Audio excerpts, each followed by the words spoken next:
రావులపాలెం అనే ఊరిలో రంగారావు అనే ఒక వ్యక్తి జీవిస్తూ ఉండేవాడు. రంగారావు ఒక రైతు కుటుంబానికి చెందినవాడు. వారికి అతి తక్కువ పొలమే ఉన్నప్పటికీ దాన్నెంతో జాగ్రత్తగా వ్యవసాయం చేసి అభివృద్ధి చేసి దానికి రెండింతలు జోడించగలిగాడు. రంగారావు మొదటి నుండి కష్టపడి పనిచేసే స్వభావం కలవాడు. రంగారావు తమ్ముడు గోవిందయ్య. రంగారావు గోవిందయ్య చిన్నప్పటి నుండి కలిసిమెలిసి ఒకరంటే ఒకరికి అభిమానంగా ఉండేవాళ్ళు. రంగారావు భార్య పెళ్ళైన కొన్ని రోజులకే మరణించింది. అప్పటి నుండి మళ్ళీ పెళ్లి చేసుకోక తమ్ముడు కుటుంబంతోనే కలిసిమెలిసి ఉండసాగాడు. గోవిందయ్య భార్య మీనాక్షి. మీనాక్షికి రంగారావు అంటే ఎంతో అభిమానం, గౌరవం. ఆ ఇంటికి తను వచ్చేసరికి ఆ ఇంట్లో అత్తమామలు ఎవ్వరూ లేరు. తోటికోడలు కూడా అప్పుడే మరణించింది. రంగారావే ఆ ఇంటికి పెద్ద దిక్కుగా ఉండేవాడు. అందువల్ల బావగారి కంటే కూడా తండ్రి స్థానంలోనే ఎక్కువగా అనుకుంటూ ఉండేది మీనాక్షి. గోవిందయ్య కాస్త అమాయకుడు. పైగా అన్నగారే అన్ని విషయాలు చూసుకుండడంతో గోవిందయ్యకు ఎప్పుడు ఏ విషయం పట్టించుకునే అవసరం రాలేదు. ఆ కాస్తో కూస్తో ఉన్న పొలాన్ని తన తెలివితేటలతో అభివృద్ధి చేయగలిగాడు రంగారావు. అది కాక అన్న మీదే ఆధారపడి అన్నీ అన్నయ్య చూసుకుంటాలే అన్న నిర్లక్ష్యం కూడా గోవిందయ్యలో ఏర్పడింది. గోవిందయ్య మీనాక్షికి ఒక్క కొడుకు. వాడు కూడా ఊర్లోనే ఉంటూ వ్యవసాయానికి సహాయం చేస్తూ అంతో ఇంతో అప్పుడప్పుడు పట్నం వెళ్ళి చదువుకొని వస్తూ ఉండేవాడు. ఏంటి బావగారు, అసలు ఈ మధ్య మీరు సరిగ్గా భోజనం చేయడమే మానేశారు. ఇలా తింటే మీ ఆరోగ్యం ఏమైపోతుంది చెప్పండి.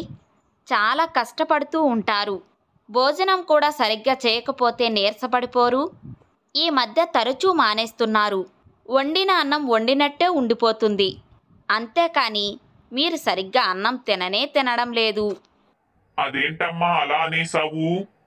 ఇదివరకులాగా నేను కడుపు నిండా భోజనం చేయడానికి నేను చిన్నపిల్లవాడినా చెప్పు?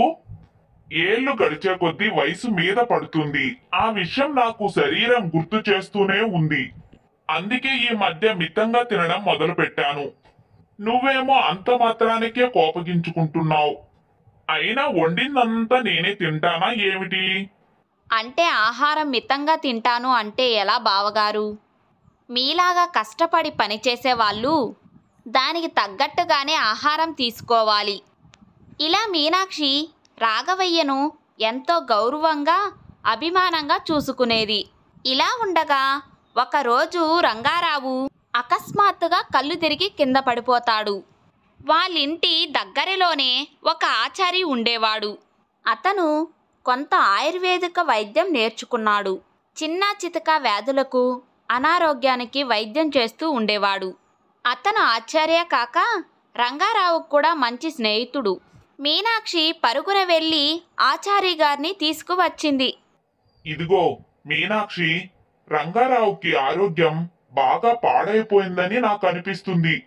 ఎన్నేళ్ల నుండి ఎరుగునో తన గురించి ఎప్పుడూ పట్టించుకోక కష్టపడి పగలనక రాత్రనక నానా కష్టాలు పడి పనిచేసేవాడు. ఎన్నిసార్లు చెప్పాననుకుంటున్నావు? ఆరోగ్యం జాగ్రత్తగా పెట్టుకోవాలి, కాసంత విశ్రాంతి తీసుకోమని చెబుతూనే ఉండేవాడిని. వాడు ఏ రోజు నా మాట వినలేదు. ఇప్పుడు చూడు, కళ్ళు తిరిగి పడిపోయేదాకా వచ్చింది పరిస్థితి. చెబితేనా వినడు. నువ్వే కాసంత జాగ్రత్తలు తీసుకోవాలమ్మా. కష్టపడకుండా కాస్తంత విశ్రాంతి తీసుకునేలా ఏర్పాటు చెయ్యి. నేను చెప్తాను, అవి మాత్రమే ప్రతిరోజు వండి పెడుతూ ఉండు. ప్రశాంతంగా ఉండని. అప్పుడే కాసంత మెరుగుపడే అవకాశం ఉంది. ఆచారి గారు చెప్పిన మాటలకు మీనాక్షి సరేననింది. మనసులో ఎంతో బాధ కలిగింది మీనాక్షికి.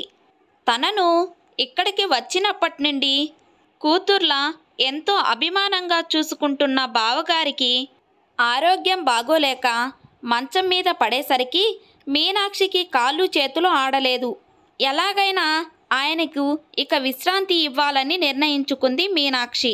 జరిగిన సంగతంతా భర్తతో కూడా చెప్పి బాధపడి ఇక నుండి పనులన్నీ తననే చూసుకోమని చెప్పి బావగారికి ఎటువంటి పనులు చెప్పవద్దని గట్టిగా చెప్పింది. కొడుకు రామును కూడా పిలిచి, ఇక నుంచి నీకు ఏమి కావాలన్నా నాన్నగారినే అడుగు, పెదనాన్నని అడగవద్దు, అర్థమైందా? పెదనాన్న విశ్రాంతి తీసుకోవాలి, ఆయన ఆరోగ్యం పాడైంది, అది కావాలి పెదనాన్న, ఇది కావాలి పెదనాన్న అంటూ ప్రతిదానికి ఆయన దగ్గరికి వెళ్ళవద్దు. అన్ని విషయాలు నాన్నని అడిగి తెలుసుకో, అర్థమైందా? ఏ విషయం గురించి పెదనానికి చెప్పవద్దు. రాముకి అసలే ఒట్టి అమాయకుడు. తల్లి చెప్పిన మాటలకు తనకి అంతరాత్మ ఏమీ అర్థం కాలేదు. చెప్పింది మాత్రం చెప్పినట్టుగా బుర్రకెక్కించుకొని అక్కడి నుండి వెళ్ళిపోయాడు.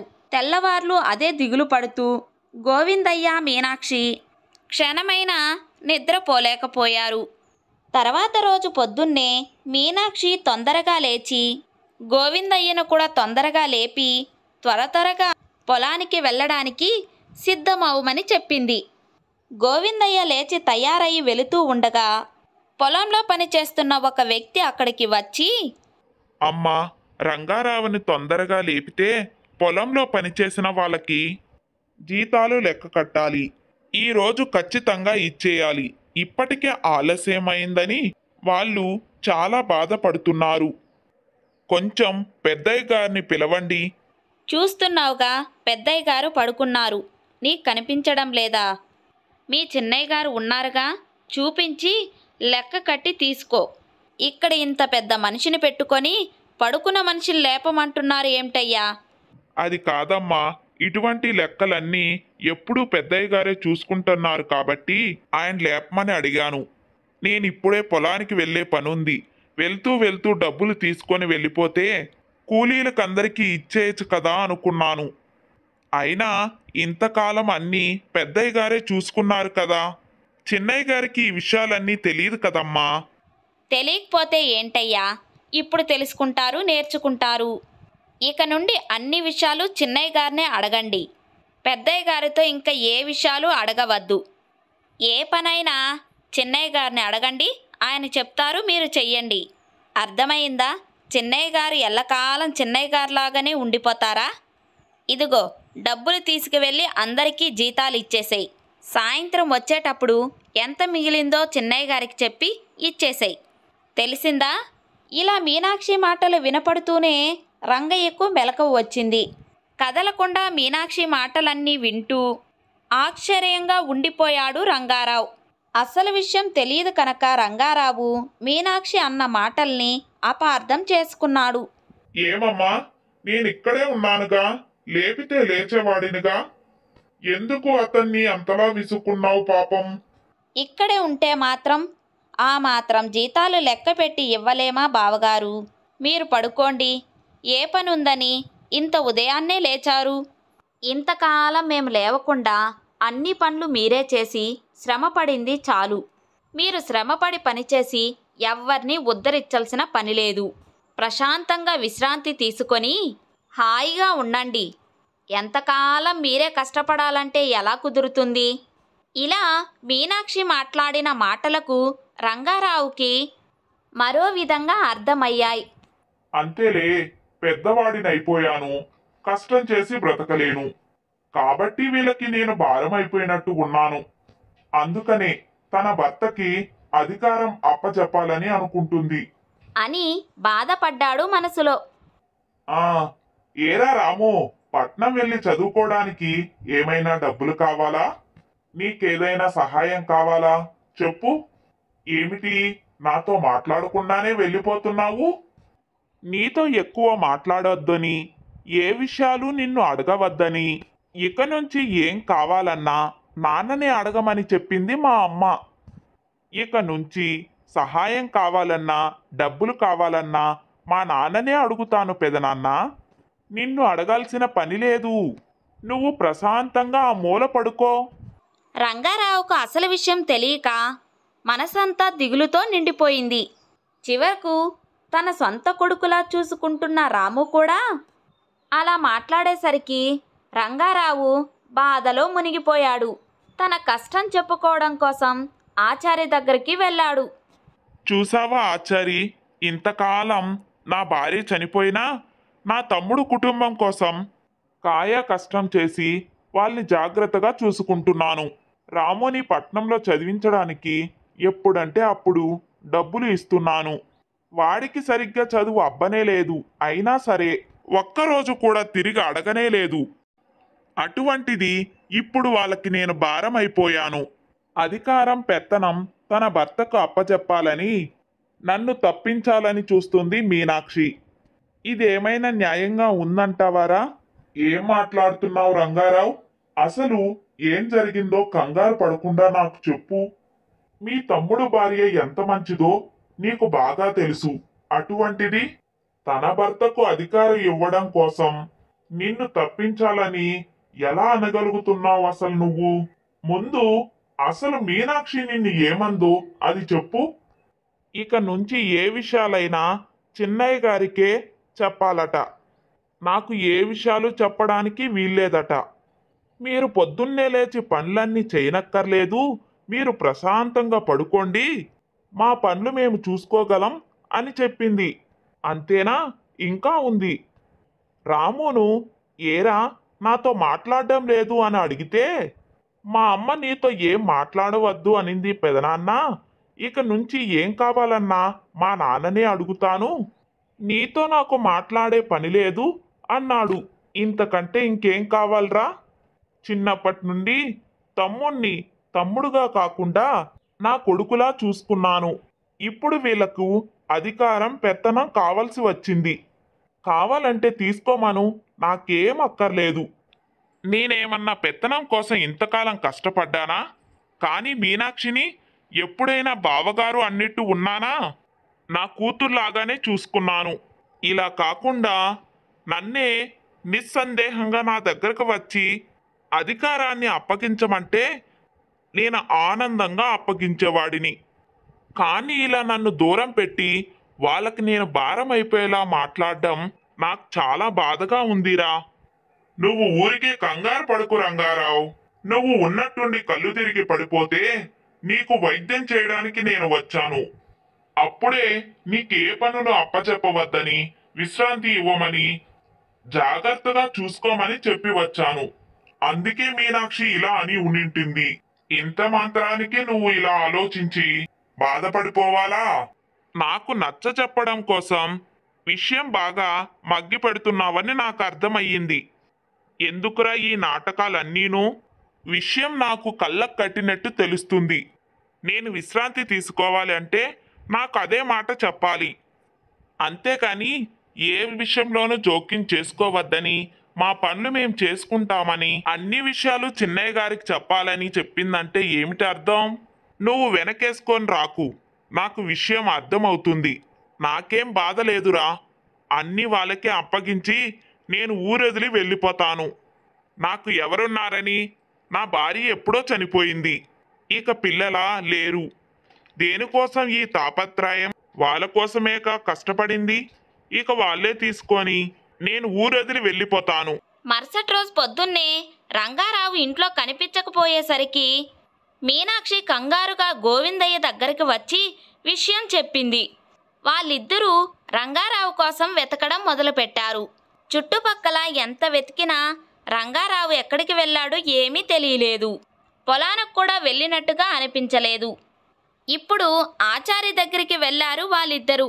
ఆచార్య గారు, మా బావగారు ఏమైనా ఇటువైపు వచ్చారా?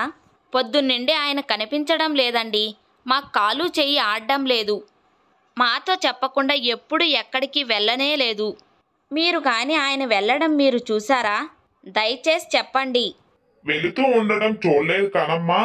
నిన్న మాత్రం నా దగ్గరకు వచ్చి ఇక ఆ ఇంట్లో నాకు ఉండాలని లేదు, నేను ఎటైనా వెళ్ళిపోతాను అని చెప్పాడమ్మా. మీనాక్షికి ఏమాత్రం అర్థం కాలేదు. అప్పుడు ఆచారి మీనాక్షిని తను రంగారావుని ఏ మాటలు అన్నదో, జరిగింది ఏమిటో అన్ని విషయాలు అడిగాడు. ఏమీ లేదండి, పొద్దున్నే లేవకండి, ప్రశాంతంగా నిద్రపోండి, ఏ విషయాలైనా మేము చూసుకుంటాం, మీ తమ్ముడు గారు ఎలాంటి పనైనా చేయగలరు అని చెప్పానండి. అయినా మీనాక్షి, నేను విశ్రాంతి ఇచ్చి శ్రమ లేకుండా చూసుకోమని చెప్పాను. అంతేకాని ఆయన్ని బాధ పెట్టమని చెప్పలేదు కదా. విశ్రాంతి తీసుకోమని చెప్పడం బదులు మా పనులు మేము చూసుకుంటాం, మీరు జోక్యం చేసుకోవద్దు అంటే అవతల మనిషికి ఎలా అర్థమవుతుందమ్మా? నీకు ఆ మాత్రం తెలియలేదా? ఇంత తెలివైన దానివి. నువ్వన్న మాటలన్నీ అతను అపార్థం చేసుకున్నాడు. నేను ఇద్దరికీ భారం అయిపోయానేమో, పెద్ద వయసు వచ్చేసింది కనుక మీరు చూసుకోవడానికి ఇబ్బంది పడుతున్నారు ఏమో, అలాగే పెత్తనం అధికారం మీరు తీసుకోవాలి అనుకుంటున్నారేమో అని భ్రమపడి ఊరొదిలి వెళ్ళిపోతానని నాకు చెప్పాడు. బహుశా అలాగే వెళ్ళిపోయింటాడు. విశ్రాంతి తీసుకుంటేనే మనకు తను దక్కుతాడు, లేకపోతే ఏమైపోతాడు అని భయంతో అలా చెప్పాను. అంతేగాని మరొక ఉద్దేశం ఏమీ లేదు ఆచార్య గారు. మీరే చెప్పండి ఆచార్య గారు. తనని ఎప్పుడైనా బావగారులా చూశానా? నా సొంత తండ్రిలా చూసుకున్నాను. ఏ రోజు ఆయన మాకు భారం అనిపించరు. ఆయనే కానీ లేకపోతే మేం ఇలా ఉండగలిగే వాళ్ళమా? మీరు ఆయనకి అనారోగ్యంగా ఉంది, జాగ్రత్తగా చూసుకోకపోతే చెయ్యి దాటిపోతుంది అని చెప్పడం వల్లనే మేము అలా ప్రవర్తించవలసి వచ్చింది. అయ్యయ్యో, ఎంత పనైపోయింది. ఆయన ఆరోగ్యం కోసమే చెప్పామే తప్ప మరి ఏమీ లేదు. ఆచార్య గారు, అన్నయ్య ఇలా చేస్తాడని ఎప్పుడూ ఊహించనే లేదు. మా ఇంటికి ఆయనే పెద్ద దిక్కు. ఆయన లేకుండా మేము ఉండగలమా చెప్పండి? నాకు ఏ విషయాలు తెలియలేదా అని ఎప్పుడూ బాధపడలేదండి. ఎందుకంటే అటువంటి అన్నయ్య ఉండగా ఇక బెంగెందుకు చెప్పండి? నిజానికి నేనే అదృష్టవంతుణ్ణి. చిన్నప్పటి నుండి నాకు ఏ కష్టం రాకుండా, నాకు ఏ శ్రమ తెలియకుండా తనే కుటుంబాన్ని నెట్టుకుంటూ వచ్చాడు. తండ్రి చిన్నప్పుడే చనిపోయాడు. తల్లి నానా కష్టాలు పడి పెంచి పెద్ద చేసింది. ఆమె అనారోగ్యం పడినప్పటి నుండి ఇంటి బాధ్యత అంతా అన్నయ్య తీసుకొని జాగ్రత్తగా చూసుకునేవాడు. అటువంటి అన్నయ్యని ఎవరైనా భారం అనుకుంటారా చెప్పండి? అలా అనుకుంటే మా కళ్ళు పోతాయి. ఏదో ఆయన శ్రమ పడకుండా జాగ్రత్తగా ఉండమని చెప్పడమే మా ప్రయత్నం. ఒకవేళ మేము తన ఆరోగ్యం చూసుకోమని పనులేమీ చెయ్యవద్దు అంటే ఆయన మా మాట వినరు.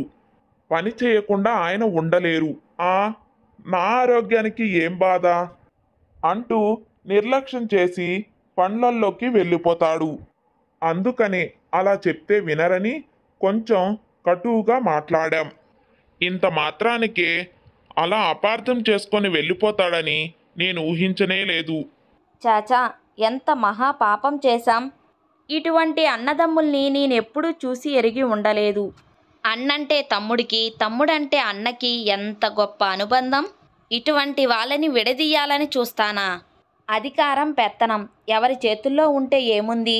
చాచా, వాటి గురించి ఆలోచించే అటువంటి మనిషిని కాదండి. మీకైనా ఎప్పుడైనా అలా అనిపించిందా?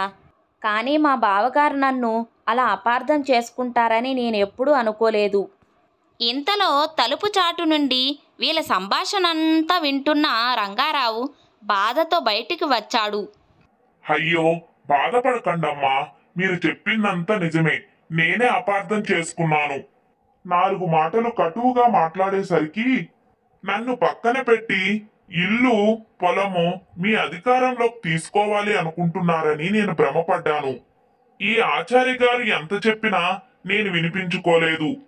నేను వెళ్ళిపోతాను అని చెప్తే పట్టుబట్టి నన్ను ఇక్కడ ఆపి అసలు విషయం వినమని నన్ను ఆ తలుపు వెనకాల దాక్కోమన్నారు. నిజమైన స్నేహితుడంటే వీడే. నిజమే మీనాక్షి, నిన్నెప్పుడూ నేను కూతురులాగానే భావించాను. అసలు మా తమ్ముణ్ణి ఒక్కరోజైనా చూడకన్నా నేను ఉండగలనా? మా అనుబంధం ఎప్పటికీ ఎవ్వరూ విడదీయలేనిది. ఈ విషయం తెలిసి కూడా ఇలా పొరపాటు పడ్డానే అని బాధగా ఉంది నాకు. పోనీలే అన్నయ్య, నువ్వు ఊరు దాటి వెళ్ళిపోకుండా ఇక్కడే ఉన్నావు. మాకంతే చాలు. మేము ఎందుకిలా ప్రవర్తిస్తున్నామో నీకు అర్థమైంది కదా. దయచేసి మమ్మల్ని ఇబ్బంది పెట్టవద్దు. నువ్వు లేకపోతే మేం బ్రతకలేము. విశ్రాంతి తీసుకుంటూ ఆరోగ్యాన్ని జాగ్రత్తగా చూసుకో. రంగారావు కూడా దానికి అంగీకరించాడు.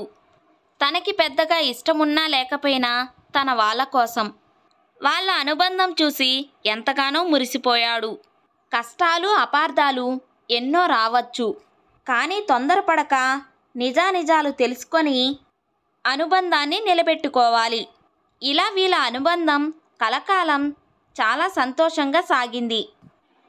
కృష్ణాపురం అనే ఊరిలో రామన్న అనే ఒక వ్యక్తి ఉండేవాడు. రామన్న చాలా మంచివాడు, కానీ అమాయకుడు. ఒకసారి రామన్న భార్యకు విపరీతమైన అనారోగ్యం చేసింది. రామన్న ఒక చిన్న వ్యాపారి, ఆస్తిపాస్తులు కూడా ఏమీ లేవు. తనకి వచ్చిన దాంట్లోనే సర్దుకొని భార్యాభర్తలు జీవించేవాళ్ళు. అయితే భార్యకు ఉన్నట్టుండి అనారోగ్యం చేయడంతో డబ్బులు చాలా అవసరమయ్యింది. ఇక తప్పనిసరి పరిస్థితుల్లో రామన్న ఆ ఊరిలో ఉన్న కనకయ్య అనే వ్యాపారస్తు దగ్గరకు అప్పు అడగడానికి వెళ్తాడు. రామన్న కనకయ్యను 1000 వరహాలు అప్పు కావాలని అడుగుతాడు. అందుకు కనకయ్య, ఏ తాకట్టు లేకుండా నీకు 1000 వరహాలు ఇవ్వడం అంటే కొంచెం ఆలోచించవలసిన విషయమే. అయితే నీ భార్యకు అనారోగ్యంగా ఉంది కాబట్టి నీకు 1000 వరహాలు ఇస్తాను. అయితే వడ్డీ మాత్రం సంవత్సరానికి 500 వరహాలు కట్టాలి. దానికి సమ్మతమేనా అని అడుగుతాడు కనకయ్య. రామన్న కనకయ్య చెప్పిన దానికి సరేనని, ఎలాగో అలాగా అసలు తొందరగా తీర్చేస్తే వడ్డీ బాధ తన పైన ఉండదని భావించాడు. కనకయ్య ఒప్పంద ప్రకారం పేపర్ తయారు చేసి రామయ్య దగ్గర సంతకం పెట్టించుకొని 1000 వరహాలు రామన్నకిచ్చి పంపిస్తాడు. సంవత్సరం గడిచింది. ఒప్పంద ప్రకారం రామన్న కనకయ్యకు 500 వరహాలు, తను అలాగే చాలా కష్టపడి కనకయ్యకి ఇవ్వవలసిన 1000 వరహాలు, అసలు వడ్డీ మొత్తం తీర్చేద్దామని కనకయ్య ఇంటికి వెళ్తాడు. సంగతి చెప్పి కనకయ్యకి డబ్బు ఇవ్వకపోగా, ఇదేంటి రామన్న 1000 వరహాలు ఎందుకు తెచ్చావు? అసలు ఇమ్మని ఒప్పంద పత్రంలో లేదే అని అనడంతో రామన్న ఆశ్చర్యపోతాడు. అదేంటి కనకయ్య గారు, మీరు ఏమంటున్నారో నాకు అర్థం కావడం లేదు. అలా అనడంతో కనకయ్య ఒప్పంద పత్రం తీసి చూపిస్తాడు. అందులో ఏముందంటే 1000 వరహాలు రామన్నకు ఇచ్చినందుకు గాను రామన్న ప్రతి సంవత్సరం 500 వరహాలు చెల్లించవలసి వస్తుంది. దీనిలో అసలు ప్రస్తావన ఎక్కడా లేదు. చూసావుగా రామన్న, 500 వరహాలు సంవత్సరానికి ఇస్తూ ఉంటే చాలు, ఇక అసలు చెల్లించవలసిన అవసరం ఏమీ లేదు అని చెప్పడంతో రామన్న ఆశ్చర్యపోతాడు. మతిపోతుంది రామన్నకు. ప్రతి సంవత్సరం 500 వరహాలు అంటే ఎక్కడి నుండి తెచ్చి కట్టాలి? ఇది అన్యాయం అని ఎంతగానో నచ్చజెప్పాలని ప్రయత్నిస్తాడు. కానీ కనకయ్య, ఇప్పుడు ఇలా అంటే ఎలా రామన్న? ఆ రోజు ఒప్పందం రాశాను, నువ్వు సంతకం కూడా పెట్టావు. ఇక ఒప్పంద పత్రం ప్రకారం చేయడం తప్ప ఇక చేసేది ఏమీ లేదు అని అంటాడు. ఇక చేసేదేమీ లేక రామన్న గ్రామ మునుస్వామి ధర్మయ్య దగ్గరకు పరిగెడతాడు. ధర్మయ్య చాలా నిజాయితీపరుడు. రామన్న ధర్మయ్య దగ్గరికి వెళ్ళి తన సమస్యను, జరిగిన విషయం అంతా చెప్పుకొని, మీరే నాకు ఎలాగైనా న్యాయం చేయాలి ధర్మయ్య గారు. ఆ రోజు నా భార్య అనారోగ్యంగా ఉండడంతో త్వరగా వెళ్ళాలని కంగారులో ఆ రోజు ఒప్పంద పత్రం సరిగ్గా చదవలేదు. కానీ కనకయ్య గారు ఇంత మోసం చేస్తారని నేను ఎప్పుడూ అనుకోలేదు. ధర్మయ్య రామయ్యను ఓదార్చి కనకయ్యను కూడా పిలిపిస్తాడు. కనకయ్యకు నచ్చచెప్పాలని ప్రయత్నిస్తాడు ధర్మయ్య. అయితే కనకయ్య మాత్రం దానికి ఏమాత్రం ఒప్పుకోడు. ఒప్పంద పత్రంలో రాసిన ప్రకారం జరిగితేనే కుదురుతుంది, లేదంటే నేను ఒప్పుకోను అని పట్టుపట్టడంతో సరే విచారిస్తాను అని చెప్పి కనకయ్యను పంపించేసి రామయ్యతో ధర్మయ్య ఈ విధంగా చెప్తాడు. రామన్న, కనకయ్య దీనికి మొండిగా మాట్లాడుతున్నాడు కనుక ఇక ఒకే ఒక ఉపాయం ఉంది. అది ఏంటో చెప్తాను విను. నువ్వు అసలు రామన్నవే కావని సోమన్నవని ఒక ధృవీకరణ పత్రం పుట్టించగలను. దానివల్ల ఒప్పంద పత్రం ప్రకారం నీకు ఎటువంటి ఇబ్బంది రాదు. కనకయ్య ప్రతి సంవత్సరం నిన్ను వడ్డీ అడగలేడు. ఇది ఒక్కటి తప్ప వేరే మార్గం కనిపించడం లేదు. అని అంటాడు ధర్మయ్య. మీరు ఎలా చెప్తే అలాగే ధర్మయ్య గారు. ఈ సమస్య నుండి బయటపడితే అంతే చాలు. అంటాడు రామన్న. అయితే కనకయ్యతో కాస్త జాగ్రత్తగా ఉండు. అయితే కనకయ్య రామయ్య పేరు మార్చి సోమన్న అని ధృవీకరణ పత్రాలు పుట్టించి రామన్నకు ఇస్తాడు. అయితే కొన్ని రోజుల తర్వాత రామన్న దగ్గరికి కనకయ్య వడ్డీ కోసం వెళ్తాడు. అప్పుడు రామన్న ధృవీకరణ పత్రాలు చూపించి అసలు తన పేరు రామన్నే కాదని సోమన్న అని చెప్పడంతో కనకయ్య కంగు తింటాడు. రామయ్య ఎంతో తెలివిగా తప్పించుకున్నాడని ఎంతో కోపం వస్తుంది కనకయ్యకు. కొంతకాలం గడిచిన తర్వాత రామయ్య దగ్గరకు పొరుగురు నుండి ఒక వ్యక్తి వస్తాడు.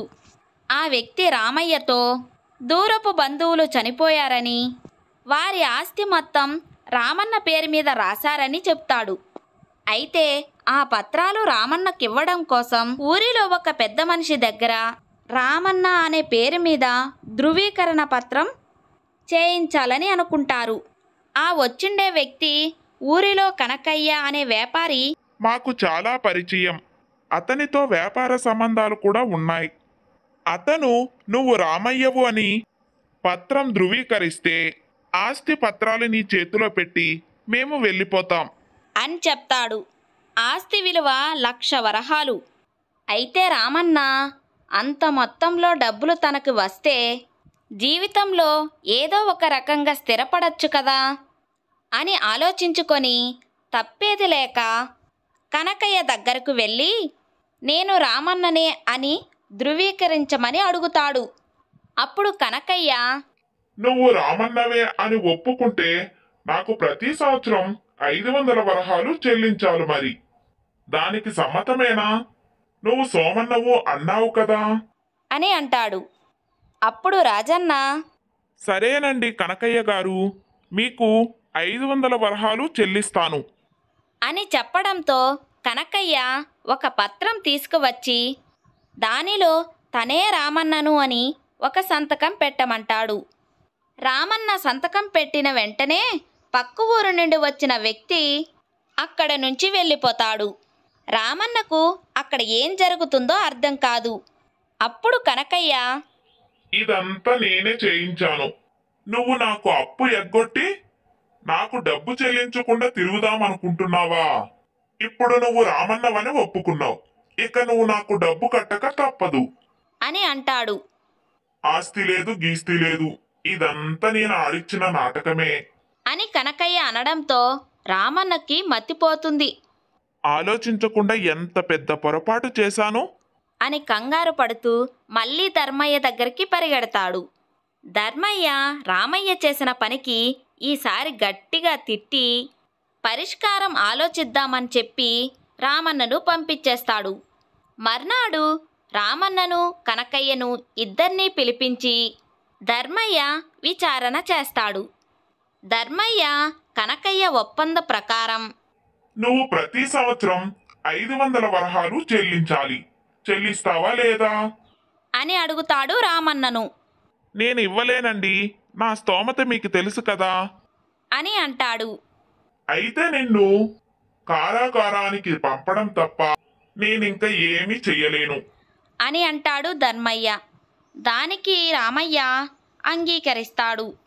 కనకయ్య వెంటనే రామయ్య వాళ్ళ ఇంటికి వెళ్ళి రామయ్య భార్యతో ఇదిగో నీ భర్తకు శిక్ష పడింది. ఇప్పుడు కారాగారానికి తీసుకువెళ్తున్నారు. నువ్వు కనుక డబ్బులు చెల్లించావంటే నీ భర్త బయటికి వచ్చే అవకాశం ఉంది అని చెబుతాడు. అందుకు రామన్న భార్య పర్లేదులేండి, ఆయన కారాగారంలోనే ఉండనివ్వండి, ఇక్కడున్నా అక్కడున్నా ఒక్కటే, నాకేమీ బెంగలేదు, డబ్బు మాత్రం చెల్లించడం మా వల్ల కాదు అని చెప్పడంతో కనకయ్య ఆశ్చర్యపోతాడు. ఇక చేసేదేమీ లేక ఇంటికి వెళ్తాడు. ఇక రామన్న ఇదంతా తన భార్యకు ముందే చెప్పి ఉంచాడు. ధర్మయ్య రామయ్యతో కొంతకాలం కనిపించకుండా ఎక్కడైనా రహస్యం ఉన్న చోట ఉండమని రామన్నకు చెప్తాడు. భార్యకు కూడా ఈ విషయం తెలుసు కనుక తను కూడా ఏమీ కంగారు పడలేదు. ఇదంతా ఏమీ తెలియని కనకయ్య రామన్న కారాగారంలో ఉన్నాడనుకొని కొంతకాలం మౌనంగా ఉంటాడు. కొన్నాళ్ళు గడిచిన తర్వాత రామన్న మామూలుగా ఊర్లో తిరిగినట్టు కనిపిస్తాడు కనకయ్యకు. కనకయ్య రామన్నను ఇదేమిటి, నువ్వు కారాగారంలో ఉండాలి కదా అని అడుగుతాడు.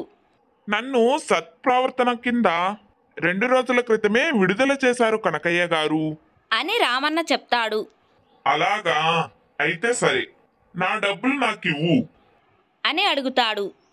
అప్పుడు రామన్న ఇంకెక్కడ డబ్బు అండి, మీకు డబ్బు ఇవ్వనందుకు నేను శిక్ష అనుభవించేశాను కదా, ఇక దానికి నాకు ఎటువంటి సంబంధము లేదు. శిక్ష పడిన తర్వాత ఒప్పందం అంతా రద్దయిపోయినట్టే అని రామన్న చెప్తాడు. కనకయ్య తన పథకమంతా బెడిసి కొట్టినందుకు ఎంతో విచారిస్తాడు. అలా రామన్నను అంత తేలిగ్గా వదిలిపెట్టేయడం కనకయ్యకి ఏమాత్రం ఇష్టం లేదు. కొంతకాలం గడిచింది. ఒకరోజు రామన్న దగ్గరికి ఒక వ్యక్తి వస్తాడు. తను పక్కూరు నుండి వస్తున్నానని, తన కొడుకు పాఠశాలలో చదవడం కోసం పాఠశాలలో ఎవరైనా సిఫార్సు చేస్తే బాగుంటుందని అన్నారని చెబుతాడు. అయితే వాళ్ళు కొంచెం పలుకుబడి, కొంచెం మర్యాద ఉన్న వ్యక్తి ఎవరైనా సిఫార్సు చేస్తే బాగుంటుందని చెప్పాడు. నేను ఊరిలో అడిగితే మీ పేరు చెప్పారని, తను ఆ సాయం కోసం వచ్చానని చెప్తాడు. ఈసారి రామన్న ఆ వ్యక్తి తెచ్చిన పత్రాన్ని 1కి 2 సార్లు పరిశీలించి చదువుతాడు. అయితే ఆ వ్యక్తి చెప్పిందంతా అందులో ఉంటుంది. ఒక్క సంతకం చేయడం వల్ల ఒక వ్యక్తికి మంచి జరుగుతుంది కదా అనుకొని ఆ పేపర్ మీద సంతకం పెడతాడు. అయితే అక్కడికొచ్చిన వ్యక్తి కనకయ్య మనిషి అని రామన్నకు తెలీదు. రామన్న ఏమాత్రం అనుమానించలేదు కూడా. ఇప్పుడు అనుకున్న పని అయిపోయింది కనుక ఆ వ్యక్తి పత్రాలను తీసుకొని కనకయ్య దగ్గరికి వెళ్ళాడు. కనకయ్య ఇదంతా మాయమయ్య సిరాతో రాయించాడు. కాబట్టి రామన్న చదివిందంతా నిజమే అయినా కాసేపటికి అదంతా మాయమైపోతుంది. సంతకం మాత్రం మిగులుతుంది. ఇదంతా తెలియని రామన్న సంతకం మాత్రం పెట్టేశాడు. కాబట్టి అదంతా మాయమైపోయింది కనుక మళ్ళీ కనకయ్య అత్యాశకు పోయి రామన్న తన దగ్గర 10,000 వరహాలు అప్పు తీసుకున్నట్టు, దానికోసం ప్రతి సంవత్సరం 1000 వరహాలు చెల్లించవలసిందిగా ఒప్పందం కుదుర్చుకున్నట్టు రాస్తాడు. మర్నాడు అదే పత్రం తీసుకొని ధర్మయ్య దగ్గరకు వెళ్తాడు. ధర్మయ్య అది చూసి చాలా ఆశ్చర్యపోతాడు. సరే, రామన్నను పిలిచి విచారిస్తాను, మీరు వెళ్ళండి అని కనకయ్యతో చెప్పి రామన్నను పిలిపిస్తాడు. జరిగిందంతా రామన్నతో చెప్పగా తను ఎవరి దగ్గర అప్పు తీసుకోలేదని, పక్కూరు నుండి ఒక వ్యక్తి వచ్చి తనని సాయం అడిగితే దాని మీద సంతకం పెట్టానని మాత్రమే చెప్తాడు. ఇప్పుడు ధర్మయ్యకు పూర్తిగా అర్థమయ్యింది. అయితే ఇదంతా కనకయ్య చేశాడన్నమాట అని ధర్మయ్య అర్థం చేసుకొని, అయినా రామన్న, ఎన్నిసార్లని మోసపోతావు? ఎవరో వచ్చి నువ్వు మంచివాడివి, బాగా పలుకుబడి ఉన్నవాడివి అంటే నిన్ను నువ్వు మర్చిపోయి సంతకం పెట్టేయడమేనా? ముందు వెనక ఆలోచించొద్దు. ఊరిలో పలుకుబడి ఉన్నవారు 4-5 మంది ఉన్నారు. వాళ్ళ దగ్గరికి వెళ్లకుండా నీ దగ్గరికే ఎందుకు వచ్చాడు? ఇలా అనుమానం రావాలి కదా అని గట్టిగా మందలించి, సరే, ఏదో ఒకటి ఆలోచిస్తాను, ఇక నువ్వు వెళ్ళు అని చెప్పి రామన్నను పంపించేస్తాడు. తరువాత కొన్ని రోజులకు కనకయ్య దగ్గరికి ఒక వ్యక్తి వస్తాడు. ఆ వ్యక్తి తనను ధర్మయ్య పంపించాడని చెప్తాడు. ఆ వ్యక్తి చేతిలో ఒక పత్రం ఉంది. అందులో ఊరిలో రోడ్డు, భవనాలు విస్తరణ, మరికొన్ని అభివృద్ధి చేయబడుతున్నట్టుగా ఉంది. దాని ప్రకారం ఊరిలో పలుకుబడి ఉన్న పేర్లందరివి రాసి ఉంది. అందులో కనకయ్య పేరు కూడా ఉంది. ఆ పత్రం మీద సంతకం చేయించాలని, దానికోసం ధర్మయ్య తన దగ్గరికి పంపించాడని చెప్తాడు ఆ వ్యక్తి. మొదట తన దగ్గరికే వచ్చానని చెప్పడంతో తనని ఒక పెద్ద మనిషిలా గుర్తించినందుకు తెగ సంతోషపడిపోయి సంతకం పెట్టి పంపిస్తాడు. కనకయ్యకు విచారణ నిమిత్తం ధర్మయ్య నుండి ఒక పిలుపు వస్తుంది. ధర్మయ్యకు ముందు చూపించిన పత్రం ప్రకారం విచారణ జరుగుతుంది. ధర్మయ్య కనకయ్యను అక్కడికి పిలుస్తాడు. కనకయ్య వెళ్ళగానే రామన్న కూడా అక్కడికి వస్తాడు. ధర్మయ్య కనకయ్యను ఇప్పుడు చెప్పు కనకయ్య, నీ సమస్య ఏమిటో అని అడుగుతాడు ధర్మయ్య. కనకయ్య వెంటనే తన దగ్గర ఉన్న పత్రం చూపించి, ఇదిగోండి ధర్మయ్య గారు, రామయ్య నా దగ్గర 10,000 వరహాలు అప్పు తీసుకున్నాడు. దానికి కాను ప్రతి సంవత్సరం 1000 వరహాలు కట్టడానికి నాకు ఒప్పుకున్నాడు. మీరే నాకు ఆ డబ్బు ఇప్పించాలి అని చెప్తాడు.